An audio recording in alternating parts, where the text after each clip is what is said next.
So good morning. We're here today to talk about a new public awareness campaign urging people to keep doing their part to fight COVID-19 so we can all get back to doing the things we want to do. First, I want to give a daily update on COVID-19 cases. Yesterday, the Department of Public Health's daily report indicated that there were over 110,000 molecular tests reported. 2,721 cases were confirmed. The 7-day average for the positivity rate is just over 3%. 110,000 tests reported in a single day is obviously a huge number, and we continue to be a national leader in access to testing. Currently in Massachusetts, there are 893 confirmed COVID patients in the hospital. That's down from where it was at the end of last week, and 192 are in the ICU. We're also moving ahead to stand up a field hospital, which we talked about last week, to assist our healthcare system in Worcester, and that work is moving ahead as planned at the DCU. Before I talk about the public awareness campaign, I do want to reiterate some of the things we've said about Thanksgiving. I don't think it's any surprise or any secret to anyone who's been turning on the TV, reading the papers, listening to the radio, or paying attention to any of the commentary, observations, and news about COVID and Thanksgiving. Thanksgiving clearly represents a big potential risk for the spread of COVID-19, similar to the risk that it was in Canada back in October. It's no secret that we're in the middle of a second surge, and yes, there is clearly hope on the horizon with all the positive news about vaccines. But I think everybody in the public health space agrees that Thanksgiving and the holiday season generally need to be different than they've been in the past, and everybody has a role to play in helping us work our way through it. I just want to start by urging everyone to celebrate with members of your household and avoid any group get-togethers that you would normally do in a traditional year. If you do anything more than that, you really ought to wear a mask and keep it short, and hope that they wear a mask too. Be sure to observe the state's indoor gathering limit of 10 people. College students that are returning home need to get tested before they leave, and if they test positive, they need to quarantine. This is not just here in Massachusetts. This is a rule that's been adopted pretty much across the country by most states and by most colleges and universities. Don't share food or drink, and if necessary, open windows to allow for ventilation. And I'm going to repeat something that I've said many times before. Older people and those with pre-existing conditions, these are the people most at risk of serious illness or death from COVID. Please think about how your actions affect your elderly relatives or those friends or neighbors or relatives of yours who have pre-existing conditions. If you plan to spend time with these folks, please take the proper precautions. Wear a mask, distance, and keep your visit short. The bottom line here is to do everything you can to keep it small. I know that sounds harsh, and it runs counter to traditions and habits that we've all pursued around holiday season over the course of many, many years. But try to think about the fact that small can be intimate and just as special as larger gatherings.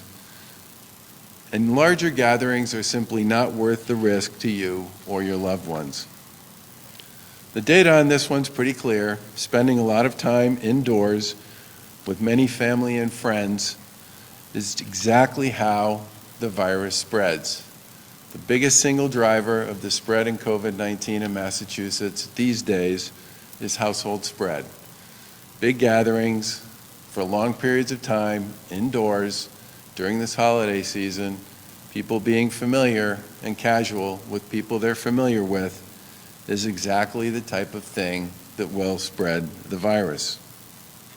And we should all remember, and we've said this before too, that there are many people who are in fact contagious and who can spread the virus, but whose symptoms will either be non-existent or relatively slight. They may think they just have allergies, they may think they have a cold, but in fact, they have COVID. And that's one of the reasons why we've been so aggressive about building out our testing capacity. and I think no one wants to be the person who's responsible for getting a family member sick. So please, do what you can to avoid that risk altogether. And like I said, we are in the midst of a surge in cases. There is community transmission across the Commonwealth, and we are standing up at least one field hospital to treat a crush of ill patients. You can't afford to do Thanksgiving and the holidays the same way we've done it in years past. We'll certainly get through this. I think everybody agrees with that. There's hope on the horizon with respect to some very successful clinical trials around some powerful vaccines, including some that have been developed by researchers and scientists here in Massachusetts. But right now, protecting your family and your friends and your neighbors and your Commonwealth should be your primary thought with respect to this holiday season, and that depends on the actions of all of us as individuals. So please take that advice and avoid big groups. Wear a mask anytime you're outside your home or you're with people outside your immediate circle of friends and family. For more information, you can go to mass.gov/Thanksgiving 2020. To get back to the things we want to do and love to do, we need to keep doing the things that we know work. Wearing a face covering, avoiding big groups, keeping our distance, and getting tested. And today we're launching a new statewide public awareness campaign to urge people to keep it up and do just that.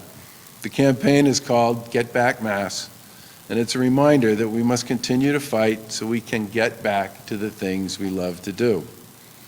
The campaign includes TV ads featuring real people's testimony from across the Commonwealth, talking about the things that they want to get back to.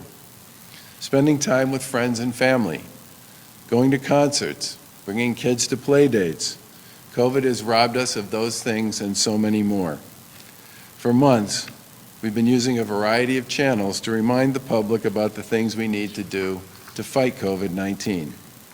Through our COVID enforcement and intervention team, we've been delivering this message in a targeted way to individual communities, and we launched our #MaskUpMA campaign on social media this past summer.